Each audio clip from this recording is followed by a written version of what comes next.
अब खुश रहने की इसमें क्या बात है, सब दिन तो आदमी अब ऐसे थोड़ी गम में रहेंगे।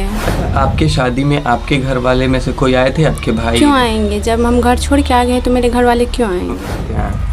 सबसे पहले सभी को नमस्कार। जैसा कि आप लोग जानते होंगे कि आरती और छोटू की देहांत हो गया था। आरती जो छोटू जी से प्यार करती थी, उसका देहांत हो गया था। लेकिन अभी खुलासा हुआ है कि उसके छोटे भाई से शादी कर लिया है आरती ने। लेकिन इस बात को मीडिया वाले नाराज़ हैं। इस बात को जो सपोर्ट करने वाले हैं, जो उनके सपोर्टर हैं आरती के, वो बहुत नाराज़ हैं। क्योंकि इसलिए नाराज़ है क्योंकि वो सपोर्टर थे, उनके खिलाफ हत्या हुई थी और उसी के छोटे भाई से इन्होंने शादी कर ली है।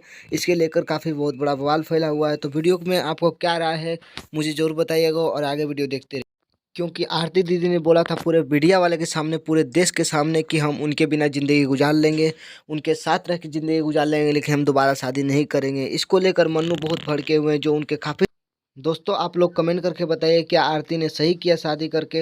इस सुझाव के बारे में सारा वीडियो में नीचे कमेंट में ज़रूर बताइएगा कि क्या आरती ने गलत किया या सही किया शादी करके। ठीक है।